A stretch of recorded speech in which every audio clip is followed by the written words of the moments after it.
dear students and follow our YouTube channel English Guru Balaji. Today we will see Hindi summary of The Thief's Story by Ruskin Bond. ये कथा शुरुआत होती है दो मुख्य पात्रों से। एक अनिल जो कि लेखक है, एक स्थानीय पत्रिका के लिए लिखता है। दूसरा 15 वर्ष का एक लड़का है जो चोरी उसका पेशा है और इसी कार्य में वह हमेशा लगा रहता है। चोर अनिल से एक दिन मैच में मिलता है जहाँ पे पहलवान लड़ रहे होते हैं। That was the story of first part of It's All. ये जो कथा थी उस पूरे कथा का प्रथम खंड था, जिसका आप नाम दे सकते हैं हरि सिंह का अनिल के साथ मुलाकात। That means meeting of Anil with Hari Singh. In the next part of this story, we can name it the staying of Hari Singh as a thief with Anil as a writer. बोलिए। हम देखते हैं आगे कि हरि सिंह अनिल को अपने पूरे विश्वास में रख लेता है, उसका पूरा ख्याल करता है और अनिल उस पर पूरा विश्वास करके आश्वस्त होके उसे अपने घर की चाबी भी दे देता है। In the third part of the story, we can name it a bundle of notes. A bundle of notes, रुपयों का एक गट्ठर, जिसे अनिल अपने एक किताब प्रकाशक को बेचकर प्राप्त करता है।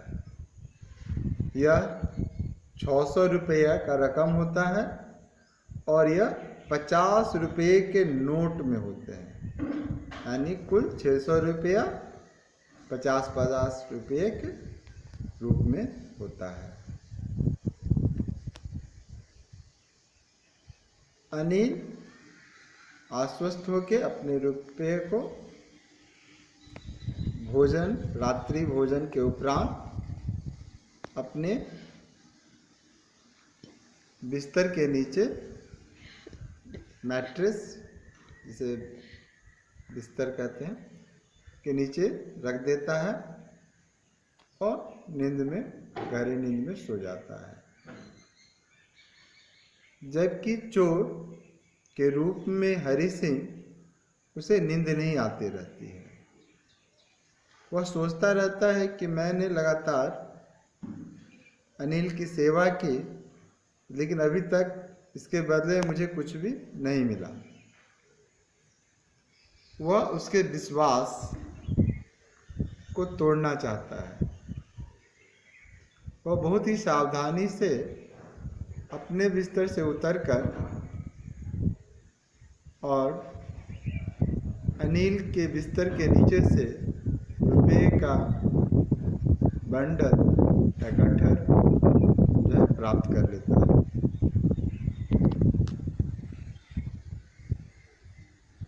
बाहर निकलता है घर से और दौड़ते हुए वह स्टेशन की ओर जाता है,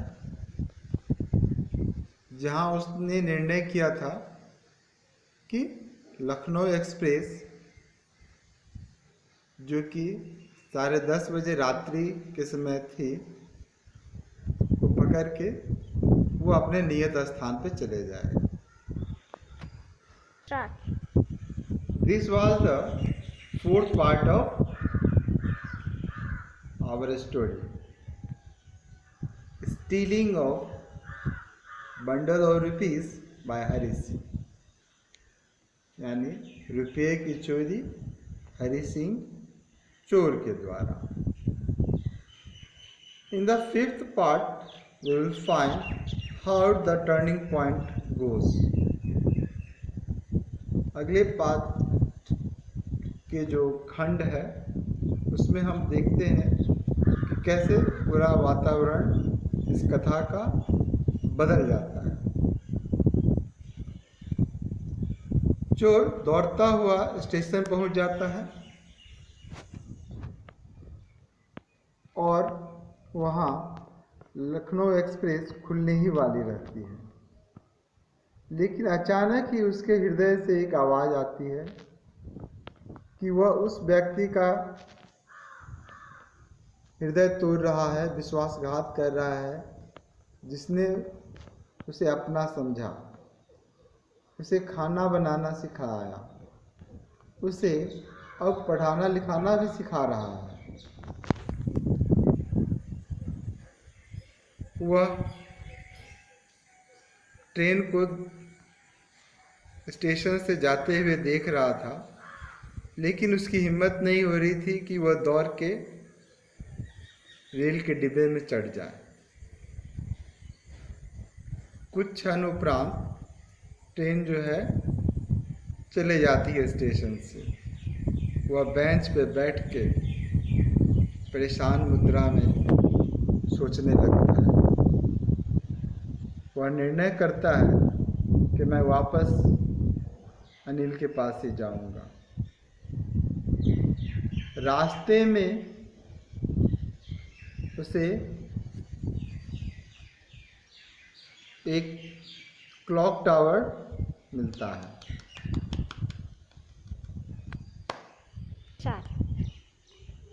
In the fifth section of this story, that is the sympathetic attitude of Anil with Hari Singh, the thief, who has stolen his money. जो अंतिम और पंचम खंड है इस कथा की, अनिल के द्वारा चोर के प्रति संवेदना.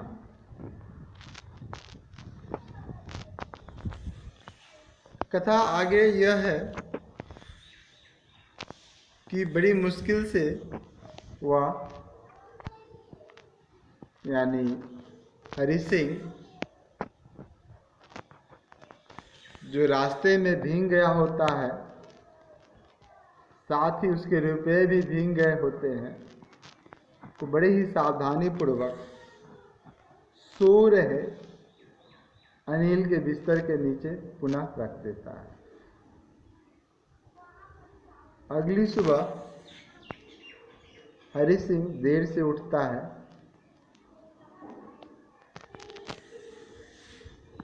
और भयभीत रहता है कि नोट के भींगे होने से यह ज्ञात हो जाएगा कि इसे किसी और स्थान पर रखा गया था या चोरी की गई थी और उसे डांट या पुलिस के हवाले करने की संभावना होगी. लेकिन इन सब बातों से दूर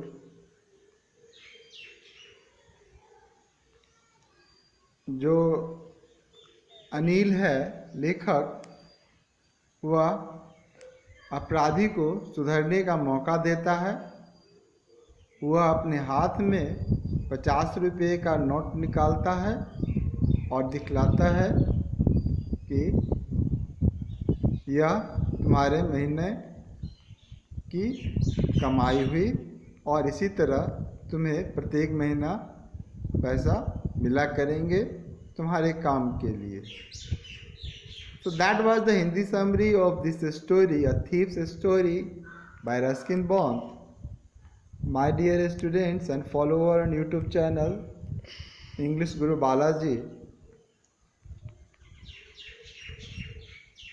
I am going to finish and going to say thank you, but you don't forget to press bell icon, like it, and share among your friends, dear and dears, who are interested in our learning process. Another, you also don't forget to write comments how it was the video and how it can be improved. Thank you, my dear students.